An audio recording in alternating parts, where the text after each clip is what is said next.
Selamat pagi Lemonizen, saya Konita Rahma, saya seorang dosen di Departemen Gizi Fakultas Kesehatan Masyarakat Universitas Airlangga.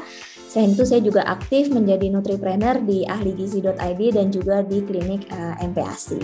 Hari ini saya akan mencoba menjawab beberapa pertanyaan terkait dengan manfaat tempe, kemudian apakah itu baik dikonsumsi oleh kelompok anak-anak dan ibu hamil, kemudian bagaimana sih pengolahan dan penyimpanan tempe. Silakan disimak.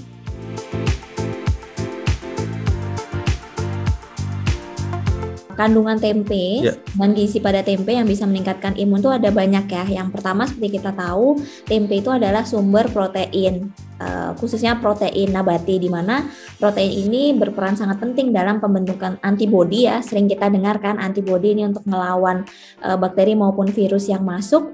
Nah, tempe ini setiap 50 gram mengandung protein 6 gram gitu. Jadi cukup banyak gitu ya. Kemudian selain itu juga mengandung vitamin dan mineral lainnya nih yang penting juga untuk membantu sistem imun kita atau kekebalan tubuh kita. Sebagai contoh, mengandung vitamin B12, di mana biasanya vitamin B12 ini tuh hanya ada di produk hewani, tapi tempe ini menjadi salah satu produk nabati yang juga mengandung vitamin B12 dan baik untuk meningkatkan kekebalan tubuh kita. Kemudian ada tiamin, fosfor, kalsium ya, mineral-mineral yang juga membantu dalam meningkatkan imunitas.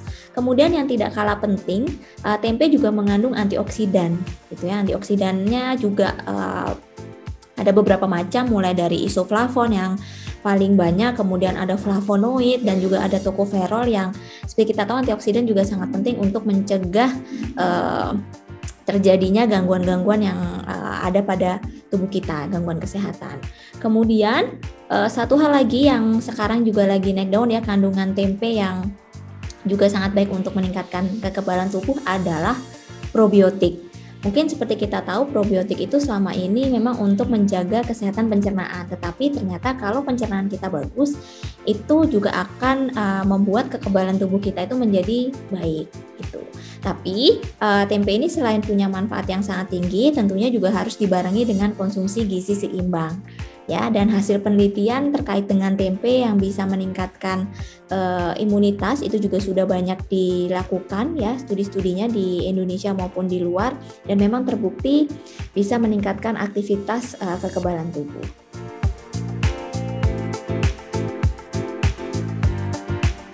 Jadi untuk anak-anak dan ibu hamil itu juga termasuk kelompok yang boleh ya, jadi nggak masalah mengkonsumsi tempe gitu, karena sebenarnya dari day one mulai makanan pendamping ASI, tempe itu sebenarnya sudah bisa diberikan gitu sebagai alternatif sumber protein gitu ya. Jadi nanti ada protein hewani di dalam makanan pendamping ASI, kemudian juga ada protein nabati dalam bentuk tempe, karena tadi saya sebutkan tempe itu punya beberapa kandungan yang sebenarnya kandungan tersebut itu tidak hanya berfungsi untuk meningkatkan atau menjaga kekebalan tubuh kita, tapi ada beberapa fungsi yang juga sangat baik, kayak tadi probiotik pada kelompok anak-anak ya, terutama balita itu sangat penting sekali untuk menjaga pencernaan yang sehat, sehingga probiotik dari tempe itu bisa menjadi alternatif yang sangat baik ya. Kemudian mengandung antioksidan juga yang juga cukup baik, dan kemudian mengandung beberapa vitamin dan mineral yang bisa membantu untuk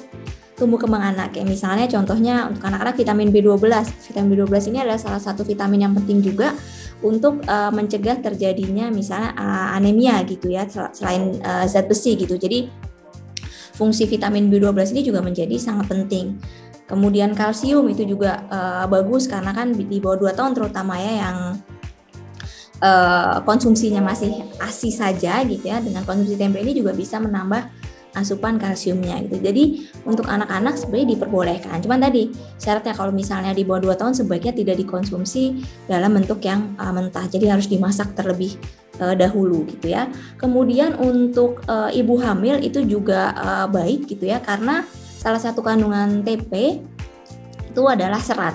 Di mana serat ini kalau misalnya pada ibu hamil itu kan biasanya rentan terjadi konstipasi ya, karena berbagai hal, perubahan metabolisme, kemudian juga ada konsumsi suplemen yang biasanya juga bisa meningkatkan risiko terjadinya konstipasi, dan konsumsi tempe ini bisa membantu untuk mengurangi kejadian konstipasi tersebut dengan meningkatkan asupan serat dari tempenya itu. Selain itu juga beberapa vitamin dan mineral yang tadi itu juga pasti ada gunanya gitu, karena setiap kelompok usia gitu ya, semuanya dari mulai janin sampai dari mulai lahir sampai lansia itu membutuhkan semua jenis vitamin dan mineral, hanya jumlahnya saja yang berbeda-beda.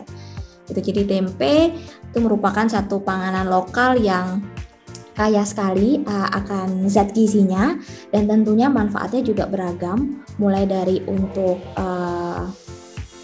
anak usia 6 bulan ke atas ya yang baru mulai MPASI sampai lansia.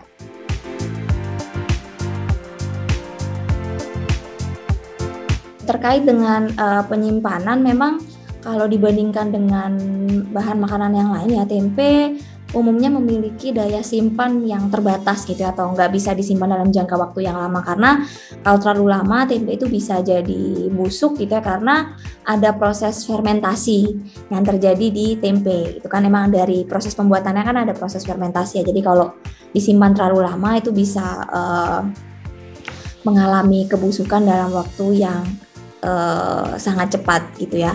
Tapi ada penelitian kemudian yang mencoba membuktikan kira-kira kalau disimpan di beberapa suhu yang berbeda, di beberapa lokasi yang berbeda, umur simpan mana yang paling tahan lama gitu ya. Dan dari hasil penelitian tersebut, penelitiannya di tahun 2018, ternyata penyimpanan yang paling baik itu adalah di suhu 5 derajat Celcius atau suhu chiller ya, suhu kulkas yang bawah gitu. Jadi pada suhu tersebut itu parameter kualitasnya seperti misalnya susut bobotnya, jadi berat dari tempenya itu tidak berkurang atau berkurangnya itu paling sedikit, kemudian nggak jadi keras, kemudian kandungan protein dan perubahan warnanya juga paling baik di antara tempe yang disimpan di suhu ruangan dan di suhu 15 derajat Celcius gitu. Jadi kalau membandingkan 3 suhu yang tadi ya, yang 5 derajat, 15 derajat sama suhu ruangan, yang paling baik itu penyimpanan tempe di suhu 5 derajat Celcius. Kalau bicara daya simpannya ya, atau durasi atau panjangnya, di suhu 5 derajat Celcius itu bisa 13 hari, kemudian di suhu 15 derajat Celcius itu bisa 5 hari, dan di suhu ruangan itu cuma 2 hari.